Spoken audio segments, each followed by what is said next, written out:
শোনো না, বলছি প্রিয়াঙ্কা সুস্মিতা ওরা না জিমে ভর্তি হয়েছে, আমিও জিমে যাব। কি কি হয়েছে? কোথায় যাবি? আরে জিমে যাব, শরীরটাকে ঠিক রাখার জন্য। দেখছো না কিরকম দিন দিন মোটা হয়ে যাচ্ছি।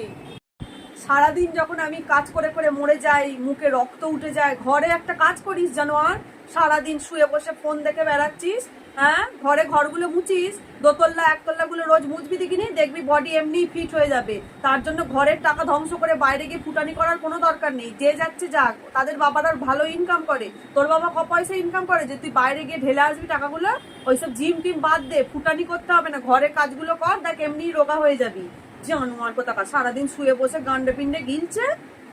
যদি সেটাই হতো তাহলে প্রিয়াঙ্কা সুস্মিতা ওরা কেন যায়? তোদের মাও তো বারণ করতে পারতো, তাহলে সবাই ঘর মুছতো আর রোগা হয়ে যেত, তাহলে শুধু শুধু জিমে এত ভিড় হতো না, জিমে কেউ যেতও না। তুমি তো সবসময় ঘর মুছে এত কাজ করলে, তো তুমি কেন এরকম মোটা? কি জানোয়ার কোথাকা, তোকে জুতিয়ে শেষ করে দেবো দেখ।